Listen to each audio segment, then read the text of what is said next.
I want to read you chapter 2 of the Quillin Trials. Chapter 2, Dendra. At least that was my first death. That is how I like to consider it. I believe life is full of little deaths, not just the big one at the end of it all, but significant deaths that change everything for the rest of your life. I would have 3 more deaths before my story came to present day. I remember thrashing in the water to no avail. Its cold, rough, vengeful body filled my lungs. I cried out for patience to save me. I called for my father, even my mother, but it was all in vain. Waves crashed over my head. I gasped for air, kicking wildly, hitting nothing. What had I done to deserve this? Something sharp hit my head, and I blacked out. That is all I can remember. The first thing that hit me was his breath. It stank of eggs and slippers. His golden tooth even glinted in the night.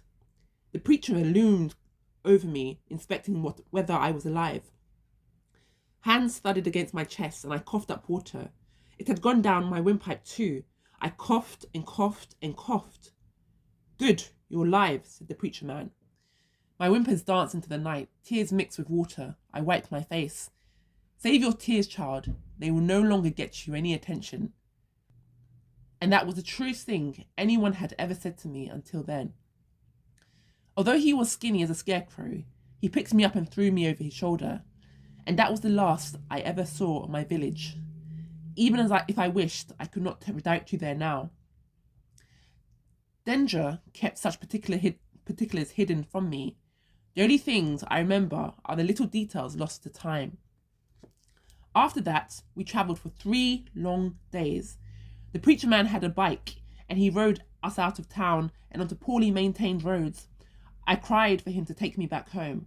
All he did was laugh in my face, his golden tooth glinting each time. If you want to keep your life, I would not say a thing, little child, he sneered. He did not talk to me again. Looking back on it now, it astonished me that the skinny preacher man did not stop for rest and did not eat until we arrived at our destination. I wish I could remember what I thought during that time, but I don't. All I can recall is fear. The bike screeched and came to a stop. We were in a town and crowded buildings, heavy air and different faces, some who didn't even share our dark skin. I wondered at them as they passed. The preacher man held my wrist so I couldn't escape and led me into a marketplace. Cinnamon. I distinctly remember its sweet, warming scent. My belly growled. At a knife stall, he spoke to a woman in a language I did not recognize, but I would soon come to know. The woman rose from her stool and sucked her teeth. Then inspecting me, she uttered, "She's a pretty one." "Not for long," the preacher man replied, tugging on me. Their smile was that of mischief, an inside joke. I was scared. What were they going to do to me? He pulled me along a crack between buildings where the air grew thick and up some small, dingy stairs. Sounds of crying children escaped the thin windows, soft at first, then louder as we neared the door. My feet halted. I was not going inside there. Tiny goosebumps sprouted along my arms. "Run," a voice screamed in my head. But the preacher man yanked me inside. I saw them first, all lined up, shackled against the wall. "I have another one for you," the preacher man declared. The rooms were bare, no furniture, nothing. "That is excellent. Let me see," said a man coming out from one of the rooms. The first thing I noticed about him was his eyes. They were blue, like the sky, and his skin as pale as the inside of a banana. His white hair was swept over his head, his thin, stern lips pinched, and wrinkles appeared upon his brow, as if all he did was think all day. Was he an alien? The strange man knelt before me. I cried out in panic and hid behind the preacher's skinny legs. "Don't be afraid, little child. You are home now," the white man said, speaking poorly in my language. My eyes flashed to the children. This was not a home. "What is her name?" he asked the preacher. "Her name is Willow," the preacher man informed him. "Willow, look. You have new brothers and sisters."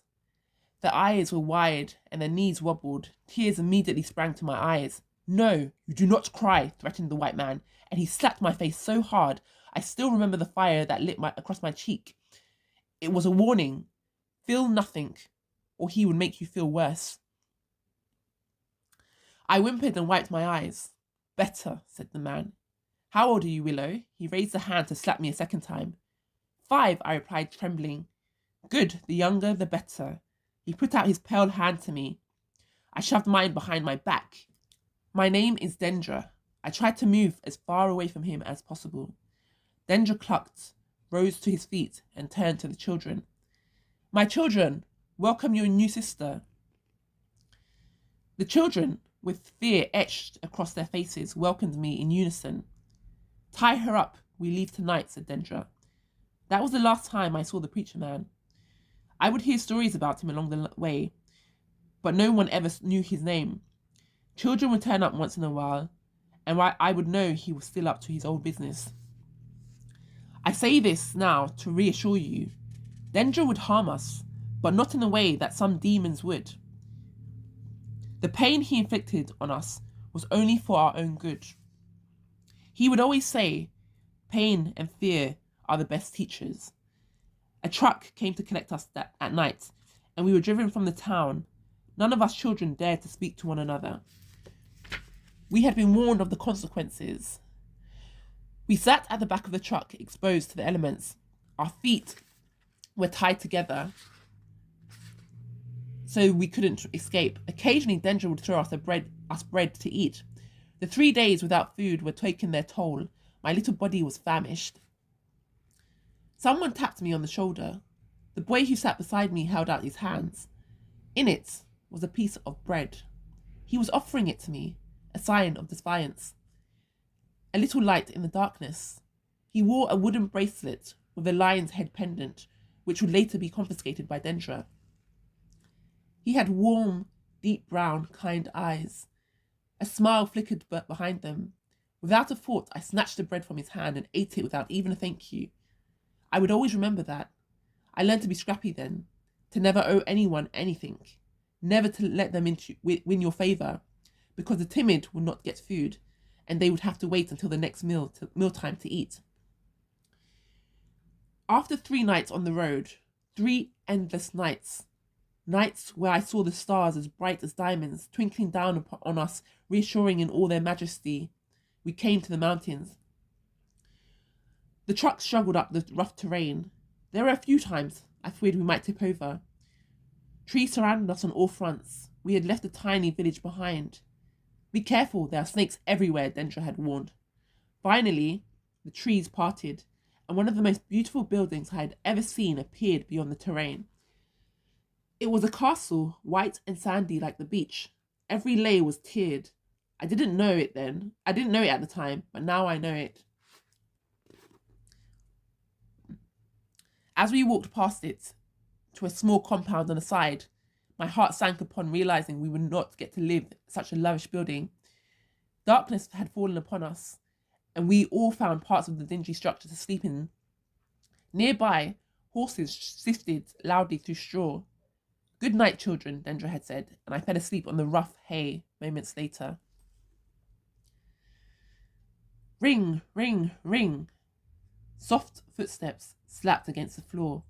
Women came in, jangling bells, and shook us awake when the sun arose.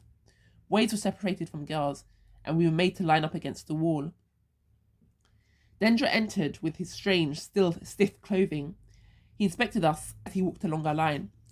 Watch part 2 of chapter 2 for the rest of this chapter.